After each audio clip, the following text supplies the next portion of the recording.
Hola, ¿cómo está, doctor? Compañeros y compañeras, tengan todos ustedes un hermoso día. Nosotros somos de la Universidad Católica Boliviana San Pablo, de la UAC Pucarani, carrera de Enfermería y cátedra de Bioquímica. El grupo Glucólisis está conformado por Lisette Tatiana Guarina, Gabriela Guachalla Limachi, Denis Huanca Mamani y Rolando Ichani. A continuación, con el tema. Tenga usted un cordial saludo, doctor Loza. Soy la estudiante Gabriela Guachalla Limachi de la carrera de enfermería de la cátedra de bioquímica y del paralelo B. Bien, en esta oportunidad vamos a dar a conocer el tema de la membrana celular. Bien, voy a comenzar con la explicación del tema. Bien, vamos a dar a conocer el tema de la membrana celular. Empezaremos mencionando sobre los antecedentes históricos. Bien, empezaremos diciendo que la naturaleza lipídica de la membrana celular fue primeramente intuida de manera correcta por el físico alemán Georg Hermann Quincke en el año 1888. Este físico alemán notó que una célula generalmente toma la forma de una esfera en el agua y cuando ésta es partida en la mitad forma dos esferas más pequeñas. Otro material que mostraba este único compartimiento era el aceite. Bien, este físico también notó que una delgada capa de aceite se comporta como una membrana semipermeable. Precisamente como se predijo, basándose en estas observaciones, Quincke concluyó y afirmó que la membrana celular formaba una capa de un fluido de grasa con un grosor menor a 100 nanómetros. Bien, ¿qué es una membrana celular? También esta membrana celular es llamada membrana citoplasmática.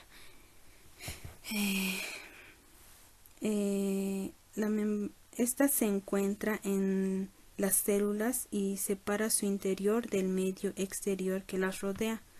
La membrana celular consiste en una bicapa, o sea que quiere decir en una doble capa lipídica que es semipermeable. Entre otras funciones podemos decir que la membrana celular regula lo que es el transporte de las sustancias que entran y salen de la membrana, y salen de la célula.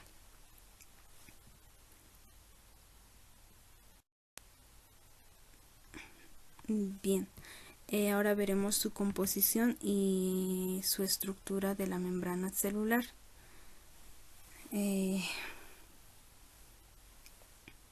Bien, la membrana celular está compuesta por lo que es una serie de sustancias y las principales los principales componentes de la membrana plasmática o la membrana celular son lo que son los lípidos. Dentro de los lípidos podemos encontrar a los fosfolípidos y el colesterol. También tenemos a las proteínas y a los grupos de carbohidratos que se unen estos a algunos lípidos y proteínas. Bien, vamos a desglosar a cada uno de estos.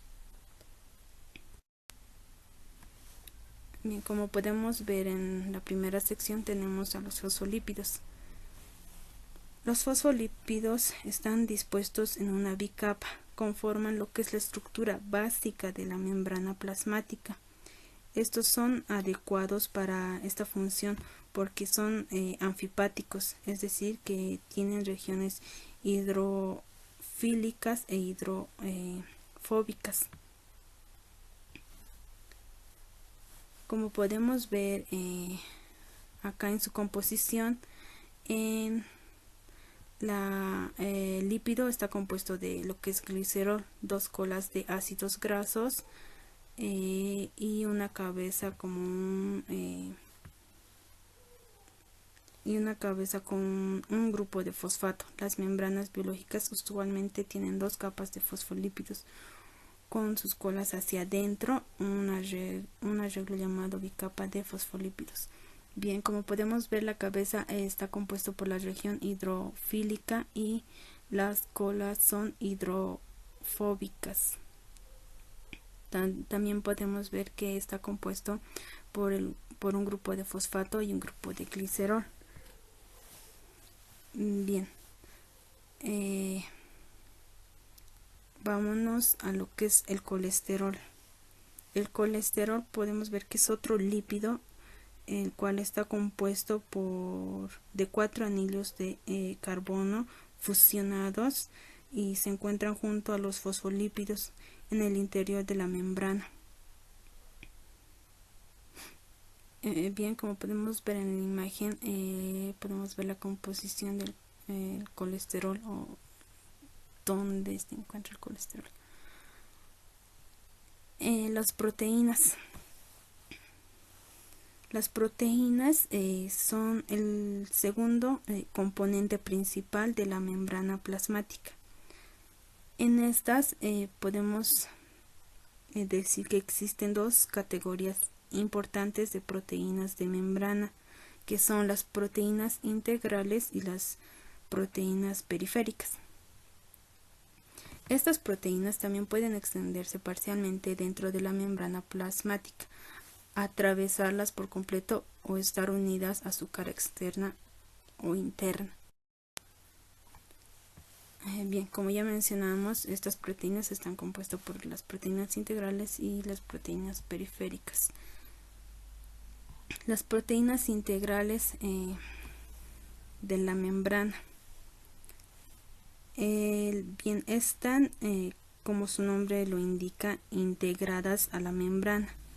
Estas tienen al menos una región hidrofóbica que las lleva al interior hidrofóbico de la bicapa de los fosfolípidos. Algunas de estas abarcan solo una parte de la membrana, mientras que otras atraviesan la membrana de un lado al otro y están expuestas a ambos lados. Las proteínas que se extienden por toda la membrana se llaman proteínas transmembrana. Bien, las proteínas periféricas.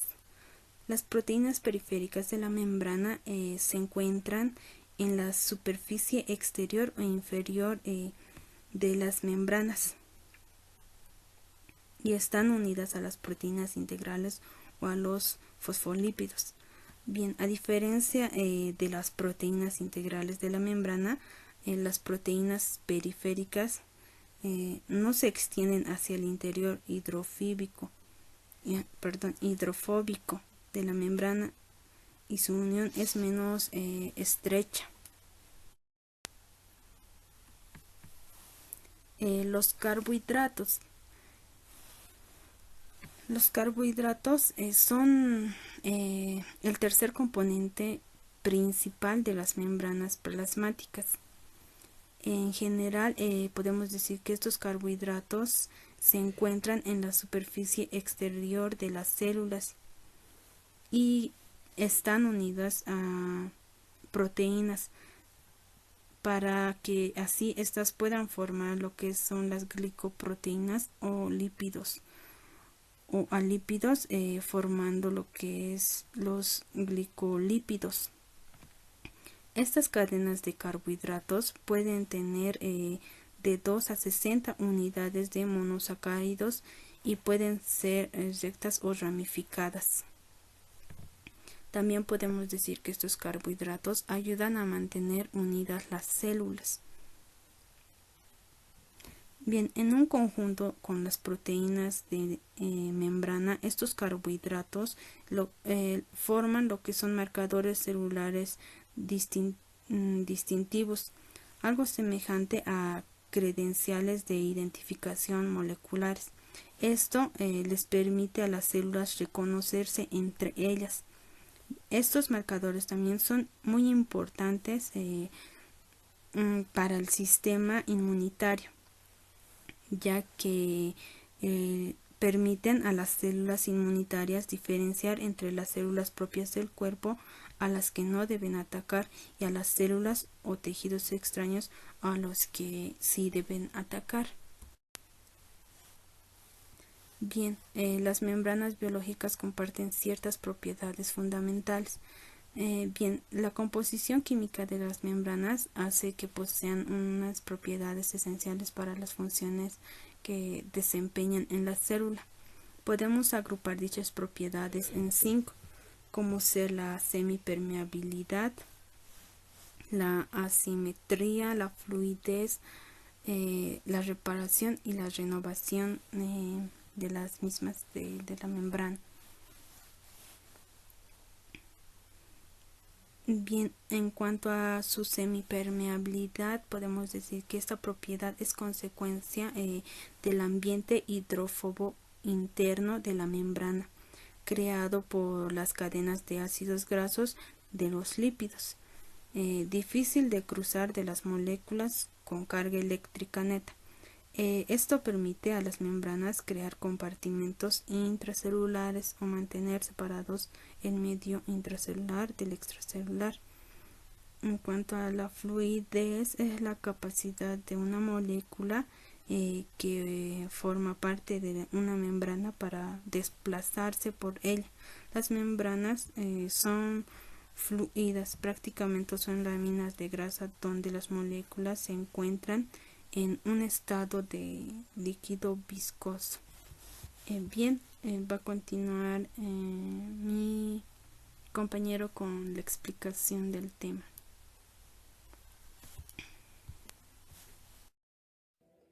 Tengo usted, doctor, un cordial saludo. Soy el estudiante de la carrera de enfermería de la Universidad Católica Boliviana San Pablo, Huac Pucarán.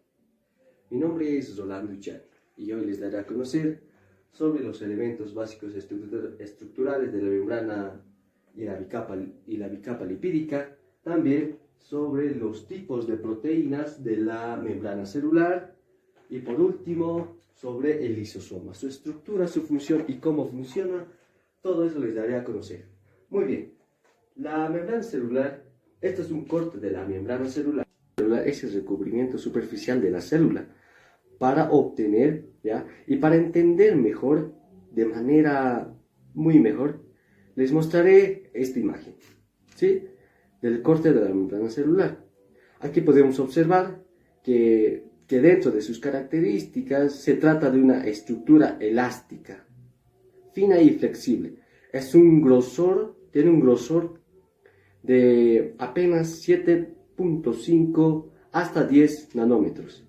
Esta está formada principalmente por proteínas, lípidos, además parte de su estructura está formada por colesterol, otros lípidos e hidratos de carbono. Una de las funciones primordiales es separar el medio extracelular del medio intracelular o citoplasma. Esto lo hace a través de la bicapa lipídica, que esto trata de hacer conocer, y después también evidenciaremos las proteínas de la membrana. Y por último, a los hidratos de carbono, unidas hacia estas. Ahora, hablaremos sobre los cuatro aspectos importantes. 1. La bicapa lipídica, como hace ratos ya les decía, la bicapa lipídica, ¿sí? Las proteínas de la membrana celular, los hidratos de carbono también, y por último, el lisosoma. ¿Qué es la bicapa lipídica? La bicapa lipídica, ¿ya? La bicapa lipídica tiene una estructura, ¿ya? de película fina, de doble capa de lípidos, cada una de las cuales tiene una única molécula de grosor. Si observamos más cerca a las moléculas, una única molécula de grosor, ¿sí? Si observamos más a las moléculas del fosfolípido, apreciaremos sus características de sus diferentes extremos. En este caso, su extremo hidrófilo, que en simples palabras nos dice su extremo hidrófilo, acá, como podemos observar, que nos dice que le gusta el agua, ¿sí? Y el otro extremo, hidrófobo, que quiere decir que se repele, o sea, se aleja de las moléculas del agua. Todas estas características, en este caso el extremo hidrófilo, se debe gracias al extremo fosfato del fosfolípido, mientras que las características del extremo hidrófobo se debe a la porción de los ácidos grasos. Estas porciones, ¿sí?, repelen el agua, pero se atraen entre sí, formando el núcleo de la membrana celular. De esta forma genera un tercer concepto de la permeabilidad. Cuando nosotros hablamos de la permeabilidad, nos referimos a la facilidad con la que se ingresan las sustancias que están dadas por la estructura de las mismas, y además de la cantidad de moléculas de colesterol de la membrana celular. Estos son glucocáliz, es como su identificación de cada célula, y se pueden encontrar ahí oligosacáridos. Por ejemplo, el espermatozoide tiene glucolípidos, donde el espermatozoide reconoce al óvulo, ¿sí? El colesterol le da más fluido a la membrana. Sin colesterol no pasa sustancias que pasan por difusión simple. Muy bien, ahora pasaremos al punto 2, que son las proteínas de la membrana, ¿sí? Las proteínas de la membrana, estas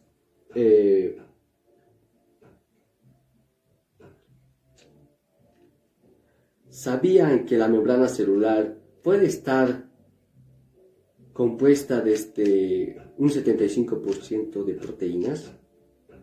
Bueno, esto se trata de estas masas globulares que flotan en la bicapa lipídica, que generalmente son glucoproteínas. Aquí dibujé la bicapa lipídica, como podemos observar, la bicapa lipídica, ¿sí? Aquí dibujé la bicapa lipídica, que es más o menos así. Está compuesto por muchos de estos fosfolípidos y podemos ver que son dos capas de estos fosfolípidos. Hay dos tipos de proteínas en la membrana celular. El primero puede verse en cualquier parte de la membrana celular. Generalmente hay bastantes en toda la célula, ¿sí? Es esto que lo llamamos a una proteína integral. ¿Por qué es una proteína integral? ¿Por qué no le llamamos proteína integral? ¿Sí? Lo llamamos proteína integral porque podemos analizar que está integrada en toda la membrana. Otro tipo de proteína puede estar en la parte superior de la membrana, ¿sí?, pero por ocasiones puede estar parcialmente dentro de la membrana. O también puede descansar en las proteínas integrales. A estas proteínas se les denomina periféricas, ¿sí? Se les denomina periféricas. Y la razón por la que le llamamos así es porque están en la periferia, están en el exterior de la membrana celular. La diferencia entre estas dos proteínas es que las proteínas integrales están realmente dentro de la membrana celular y por lo tanto será difícil de eliminarlas. Las proteínas periféricas se unen y se eliminan de la membrana celular o de otras proteínas, pero por lo general están allí para procesos celulares diversos. Como por ejemplo, una hormona puede ser una proteína periférica y podrá unirse a la célula y hacer que la célula haga algo. Las proteínas periféricas también pueden estar dentro de la membrana celular. También hay dos tipos de proteínas, que es extremadamente diferente a estas dos proteínas, ¿sí? Y pueden aparecer dentro de la membrana celular de esta manera, se llama a esta proteína unida a lípidos. ¿Sí? La proteína unida a lípidos. ¿Sí? ¿Por qué? Se llama así, unida a lípidos. Porque una proteína unida a lípidos es tan difícil. ¿Por qué una proteína unida a lípidos es tan difícil de encontrar? Las razones es que las proteínas están ahí para interactuar con el ambiente anterior. Y las proteínas unidas a lípidos, ¿sí? Las proteínas unidas a lípidos estas ayudan a mantener la homeostasis y el equilibrio al primer tipo, ¿ya? Este puede ser puede ser como un agujero que la atraviesa, ¿sí? Aquí tal vez lo pueden observar como dos proteínas, pero no, son solamente una proteína. Y hay un agujero que la atraviesa y es por ahí que pasa el sodio, ¿ya? También esta proteína se une para permitir que las cosas pasen hacia la célula, y esto lo llamamos a una proteína de canal. Por ejemplo, si hay un tipo de un ion, digamos que es un ion de sodio que está afuera de la célula, y la célula realmente necesita de estos iones de sodio para realizar un proceso importante, porque permite que estos iones extracelulares entren a la célula. Pero normalmente estos iones de sodio no podían pasar por sí solos, ¿sí? Estas proteínas de canal permiten que nuestros cuerpos, diferentes materiales del ambiente exterior permiten que entren diferentes materiales del ambiente exterior hacia nuestras células, y esto se puede hacer, y también se puede realizar por el contrario. Digamos que la célula tiene demasiado sodio adentro y necesita deshacerse de él, y esta proteína de canal permite que salga, ¿sí? Por lo general no requieren energía de ATP, ¿sí?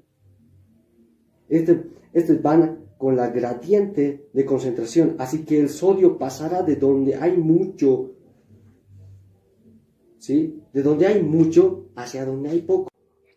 Muy bien, hace momentos ya les di a conocer sobre 3 proteínas que se encuentran en la membrana celular. Hay una cuarta proteína, ¿sí? Que se llama la proteína transportadora. Esta es la segunda proteína integral. Es importante, ¿sí? Y como su nombre lo indica, transportadora, es porque transporta sustancias hacia dentro de nuestra célula.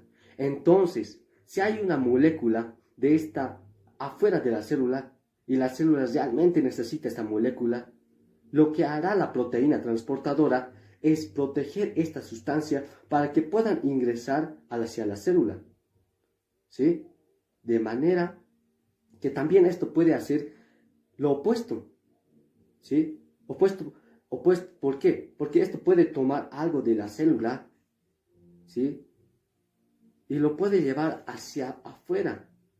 Y este tipo de proteínas es realmente importante porque, a diferencia de las proteínas de canal, las proteínas transportadoras pueden ir en contra del gradiente de concentración. Y esto es más importante porque digamos que nuestra célula tiene muchos iones de cloruro, pero nuestro cuerpo necesita más para realizar determinados procesos, ¿sí? Lo cual el cuerpo puede hacer que traer más iones de cloruro a la célula, a pesar de que la célula tiene ya muchos iones de cloruro. Entonces las proteínas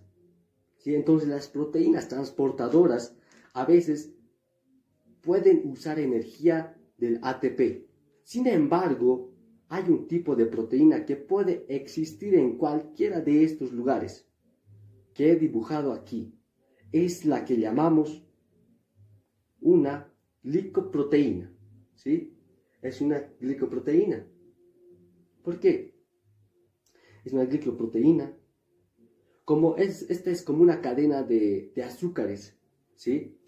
Esto es como una cadena de azúcares. ¿Me acompaña, por favor? Es una cadena de azúcares, ¿sí? Es una cadena de azúcares. ¿Por qué? Porque estas son unidas a una proteína y pueden estar en proteínas integrales, periféricas de canal, ya que ustedes notarán que las glicoproteínas tienen el prefijo glico. ¿Y esto glico qué significa? Significa azúcar más proteínas. Y es eso que se usa en la señalización, lo que permite que una célula reconozca a otra célula. Por último, les daré a conocer sobre el lisosoma. ¿Sí? Me ayudaré con esta imagen, ¿sí? Para que yo y ustedes logremos entender mejor, ¿sí? Los lisosomas van a ser unos orgánulos que se encuentran rodeados por una membrana que permanece, por lo tanto, en los orgánulos de la membrana sencilla. Como se caracterizan, y también su función será de poder digerir todo el alimento que se produce en el medio interno, como en el medio externo. Por lo tanto, van a contener todas las enzimas necesarias para llevar a cabo estas funciones de digestión. Pregunta, estas enzimas, ¿cómo se llaman? Se llaman hidrolasas y son capaces de llevar a cabo la hidrólisis de diferente manera. Es decir, que la ruptura de enlaces, ¿sí? Pregunta, ¿qué tipo de enlaces? Pues veremos que afecta a todos los principales, ¿sí? Que afecta a todos los principios inmediatos. ¿Pero por qué? Porque serán capaces de romper enlaces de tipo glucosídico. Van a ser capaces estas hidrolasas de romper enlaces peptídicos, pero ya estaríamos hablando de proteínas. Incluso llevará a cabo la ruptura de enlaces de tipos, ¿sí? De tipos como puede ser de tipo en los lípidos, ¿sí? Y toda esta función. Si miran acá en el dibujo, parece, ¿sí? ¿Lo pueden observar? Aquí en el dibujo aparece el pH 5. ¿Qué significa? Esto significa que las enzimas que forman parte de los lisosomas, o sea que están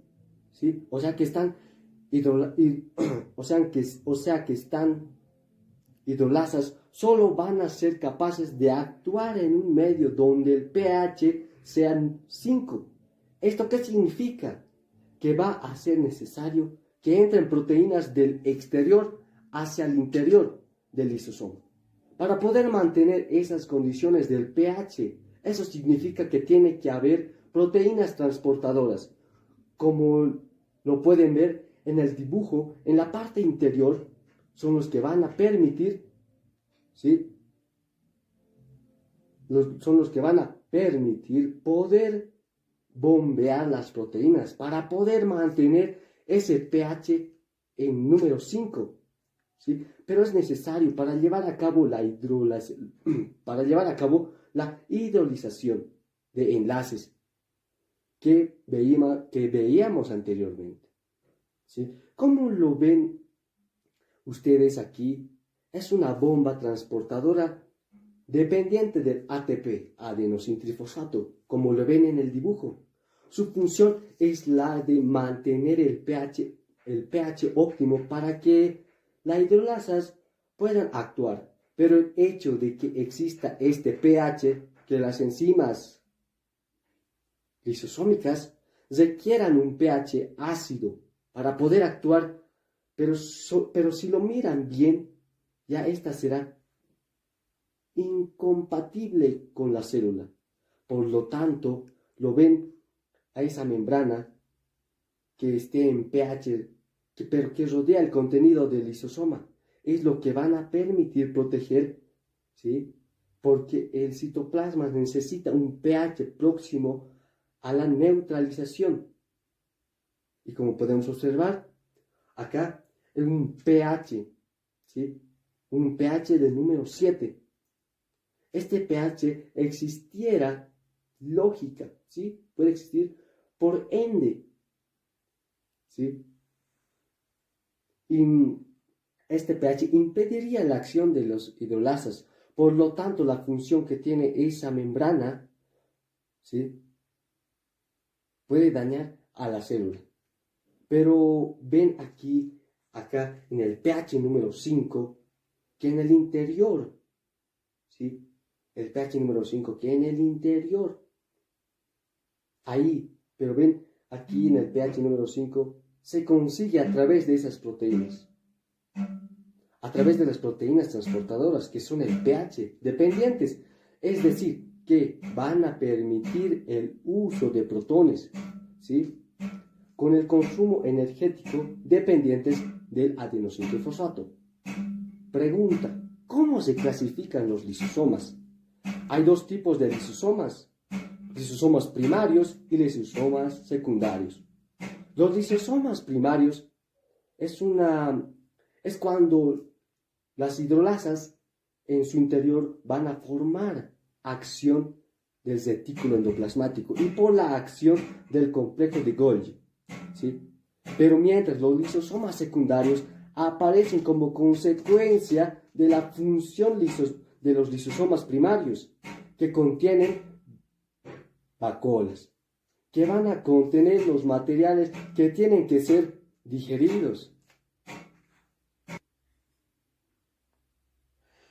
Muy bien, ya les comentaba sobre la estructura, ahora la función de los lisosomas. Gracias a estas enzimas hidrolíticos, gracias a estas hidrolasas que se encuentran en el interior de los lisosomas, esto nos permite la función digestiva, la función de digestión, que puede llevar a cabo la función digestiva y la función de todo el material como intracelular y extracelular. Y esta digestión, como los acabo de decir, puede ser extracelular. En este caso, si los lisosomas primarios por extocilosis, van a haber tercios de enzimas fuera de la célula, degradando por lo tanto materiales situados en la proximidad de la célula. Este sistema, por ejemplo, lo que se utiliza en los hongos para poder alimentarse, ¿sí? Hablaríamos también de la digestión intracelular, en este caso la digestión que ocurre en el interior, ¿sí? Lo que ocurre en el interior de la célula, de los lisosomas. En este caso sería de lisosomas secundarios, y según donde viene el material que va a ser digerido, podemos hablar de dos tipos de digestión. Podemos hablar de la autofagia y la heterofagia. Aquí podemos observar en esta imagen, ¿no? Este es un lisosoma, ¿sí? Es un lisosoma entero. Pero si lo partimos, si le hacemos un corte en el lisosoma, se va a ver así, ¿sí? Todo lo que abarca aquí en color negro, ese es un lisosoma entero. Pero si lo hacemos un corte, como ya les decía, se va a poder ver así, ¿sí? Ya que haciendo el corte podemos apreciar su interior de los lisosomas. Podemos encontrar las proteínas que son encargados de destruir sustancias y residuos dentro de la célula. También ayuda a que las células, ¿sí? También ayuda a que las células se encuentren en constante renovación. También se ve, también podemos aquí observar, ¿sí? Que van a ir relacionados a la carencia de algunas enzimas específicas, pero otros están enfocados en la ruptura de la membrana lisosomal. ¿Sí? Aquí podemos observar un corte. Todo lo que podemos ver en color verde son proteínas. ¿Sí? Muy bien. Ya que si estas enzimas llegan a entender, ya que si estas enzimas llegan a entrar y se llegan a liberar en el interior de la célula, provocarían crisis celular, como por ejemplo la enfermedad que está relacionada con la ruptura de la membrana lisosomal. Gracias a los cristales de Breza, estos pueden romper la membrana liberando las enzimas y esto puede provocar la muerte celular. Pero básicamente la función de los lisosomas es degradar y mantener el orden, ¿sí? El orden y el orden y la renovación dentro de la célula. Muy bien, doy paso a mi compañero. Por definición, una micela es una estructura compuesta por moléculas anfipáticas, las cuales poseen una cabeza hidrofílica correspondiente a la región polar y una cola hidrófoba correspondiente a la región apolar. Las micelas pueden encontrarse en disoluciones acuosas. Como pueden ver o visualizar en la imagen A, tenemos una micela en un medio polar y en la imagen B tenemos una micela invertido en un medio apolar. Ya que conocemos la definición y estructura de la micela, ahora nos vamos a su forma. ¿Cómo se forma una micela? Bueno, la cabeza polar de una molécula es relativamente grande en comparación con el diámetro de la cola polar. Bueno, esto hace que las moléculas tengan una forma de cono. Imaginemos que tenemos un helado de cono en nuestras manos, algo así. Como vemos en la imagen, se puede ver, se puede apreciar como un cono, ¿no? Y más adelante, este permite la formación circular de la micela, como vemos ahí. Una forma circular de la micela. Y cuando las moléculas se agrupan con la cola hidrofóbicas y juntas, las moléculas de agua están libres de sus interacciones con las zonas apolares. Al liberarse esas moléculas de agua, la entropía de la disolución aumentan, lo que favorece el agrupamiento. El empaquetamiento a las moléculas cónicas hace que los agrupamientos adopten formas curveadas, ¿no?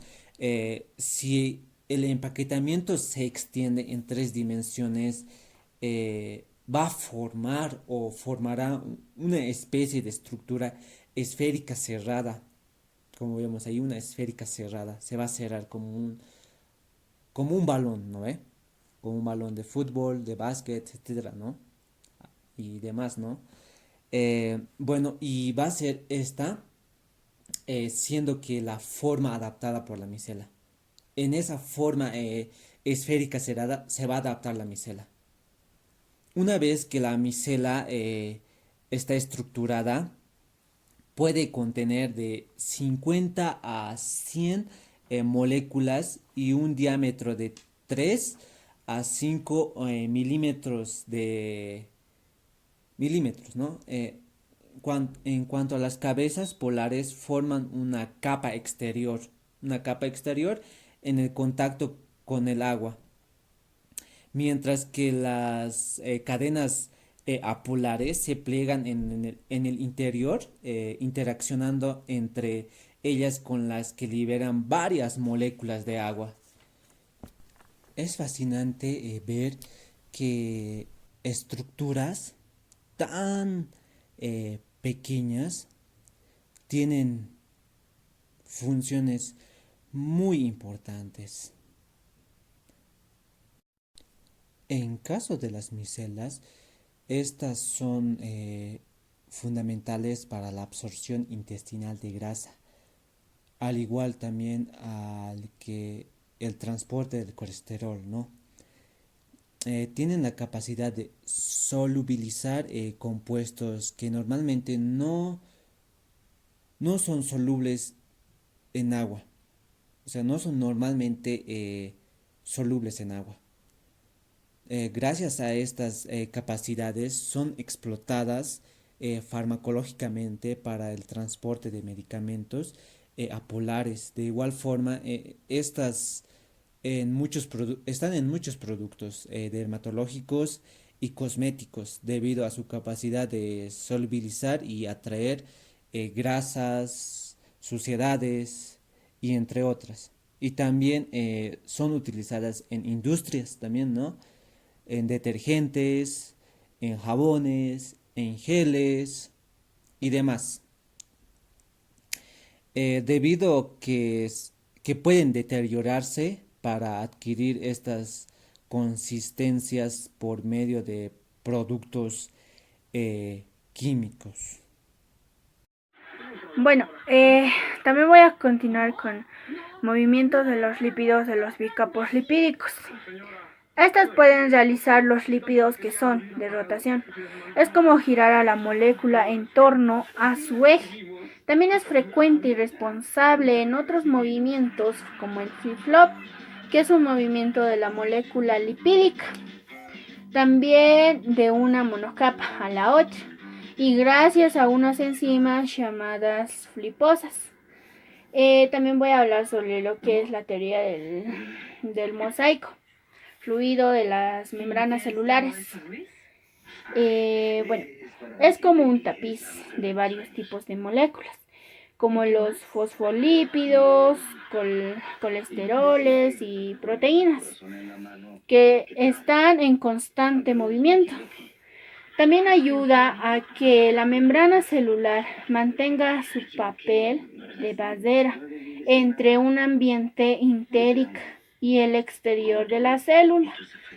Y bueno, también vamos a hablar sobre lo que es los receptores celulares y su función.